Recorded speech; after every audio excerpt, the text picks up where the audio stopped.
the man behind Freeman. Ang taong handang tumulong ng walang kapalit. Ang taong may isang salita. Mano Chavin Singson!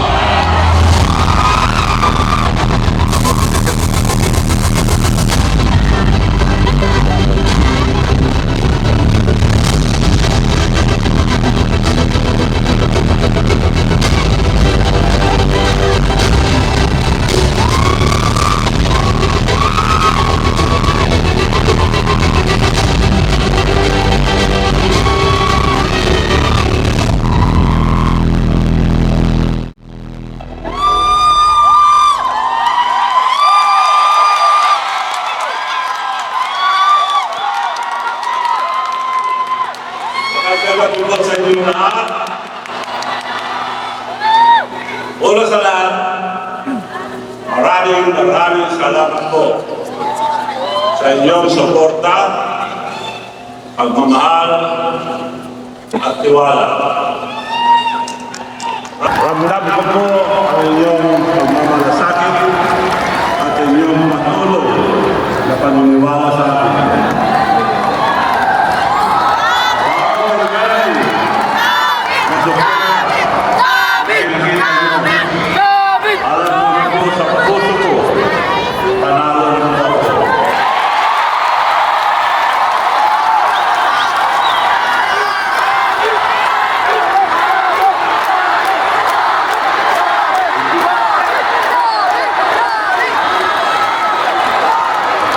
Hindi ko na po kailangan hintayin ang halalan o manalo sa posisyon para maramdaman ang tagumpay. Okay, standby kayo. Dahil para sa akin, ang pinakamahalaga ay makita ko kayong masaya at makatulog sa inyong walang hinihingi ng kapalit.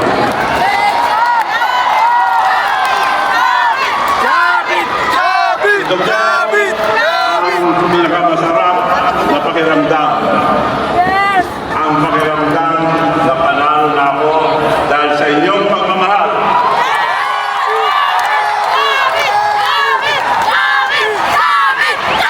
Ngunit iyon nilibot ng bayan. Audience din ako. Mahalaga rin po ang bigyan pansin. Bigyan pansin ko ang aking kalusugan. Pagkatapos ng matagal na pag-iisip, pinatawag ko po ang aking pamilya at ang mga mahal sa buhay. Pinaalala ko sa kanila na ang kalusugan ng aming kayamanan. Noong isang linggo po, galing po ako sa San Fernando Reunion na tinamaan po ako ng pneumonia. Mas matindi po yun sa pulmonya. So, dinala agad ako sa ospital. Ang problema po, hindi ako makatulog. Lahat ng klase ng sleeping pills binigay sa akin. Lahat. Hindi rin po ako makatulog. Pang-apat na araw. Ay ang ginawa mga doktor, dinala ako sa emergency room at sasaksakan na ako ng pagpatulog. Tsak, natulog ka, sabi sa akin. Dinala po ako ron. Sinaksakan ng pagpatulog. Ganun pa rin. Hindi ako makatulog. So, tinawagan ko ng doktor, tawagan yung doktor ako. Hindi pa rin ako makatulog ako. Pumunta ang mga doktor, nagkomplikasyon daw ang mga binibigay na gamot sa akin at yung pagpatulog na nilagay sa aking katawan. So, ito muna, sabi nila, tinanggal lahat ang manilagay. Pwede bang sa kwarto muna ako magkantay ka ako dahil pang 5 araw na.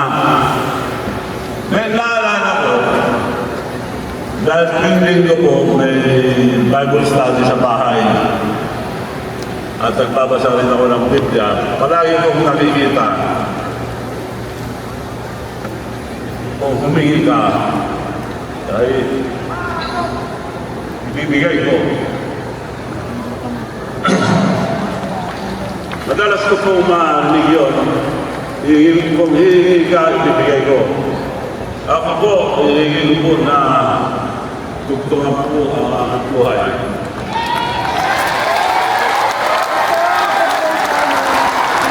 Hindi po, magalan. Nakatulog po ako sa ikalimang araw.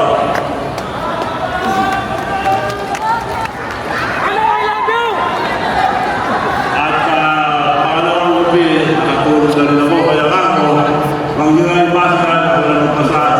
At ako mismo maharap, kain ko kaya. Ngayon nabasa ako kanina. Bago pumunta dito, positions are temporary. Ranks and titles are limited. But the way you treat people will be remembered. Will always be remembered. Itong dalawang ito ang pinaka-importante na asset ng ating buhay. Health and time. Invest in health and it will buy you time. You can buy your time. So mga kaibigan, mahalaga ang maayos ang aking kalusugan para magpatuloy ako sa pagtulong at magbigay ng saya sa inyong lahat. Kaya matapos ang mahabang pag-isip, ang desisyon ko po, hindi na po ako tutuloy sa aking kandidatura sa Senado. Hindi po biro ang pangkampanya, lalo na ang trabaho ng isang senador kung talagang nagtatrabaho. At ayaw ko po ipilit kung aking kalusugan ang maaari ng Diyos. Sa totoo lang, tumakas na ako sa ospital dahil ayaw nila akong palabasin. Nagamot nila yung pneumonia, pero kailangan ko lang mahabang panahon ng kailangan. Ngunit gusto ko po kayong makausap na personal. Gusto ko po makapaglingkod sa inyo ng buong puso at buong lakas. Kaya tinaputi kong unahin muna ang aking pagpapalakas upang mas lalo pa akong makatulong at makapaglingkod sa inyo lahat. Tumakas lang po ako. Nandito pa ang mga Christmas tree. Lalagyan ng gamot. At kung ano-anong saksak pa rin. Tumakas lang ako sa... Babalik din ako agad. Kaya po humingi po ako ng pamanhin sa mga nagbigay ng kanilang oras, lakas at suporta para sa kampanya ito. Tayo po ay isa sa mga pinakamataas na inakyat ng mga survey sa isang malaking talon. 11% sa loob lamang ng isang buwan. Tayo din po ay isa sa pinakamataas na tinalon sa number of followers and number of engagement sa social media. Ito po ay dahil sa walang sawang suporta ninyo at sa mga trabaho sa kampanya ito. I love you, Manong! Kung tayo ay tuloy-tuloy, sigurado ako na darating tayo sa Magic 12. Ngunit, kahit na makarating tayo doon, ang desisyon ko ay ganun pa rin. Dahil ayaw ko humingi ng buto ninyo bilang kapalit sa tulong na gusto kong ibigay sa inyo. Ang layunin ko po sa buhay ay simple lang. Ang mapasaya ang tao. Ang tulong na binigay ko sa transport group, electric vehicles, nandito ba sila? Tuloy-tuloy po yun. Dahil may pangako ko na tutuloy ko pa rin, bakit hindi na ako po tatakbo.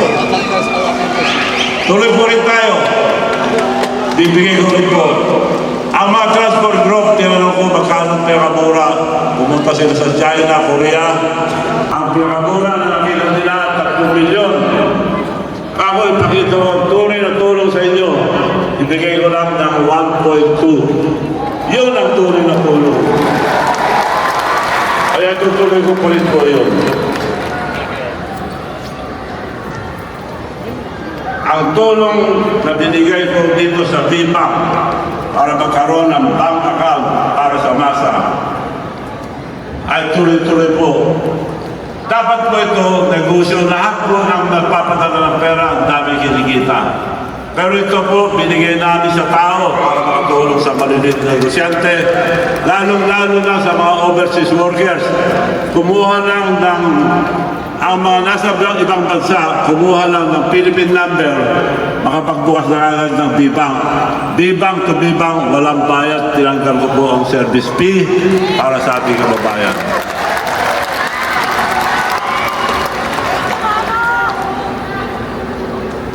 At ang pinangako ko na ipamimigay natin ngayong gabi sa lahat ng nandito ngayong gabi sa MOA Arena, tuloy pa rin ako last week.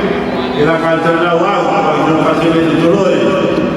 Kaya gusto ko makita yung manting na ginawa natin. Mga teammates na dito ba? Ipakita yun yung manting. Naka-ready na po ang QR code. Ako.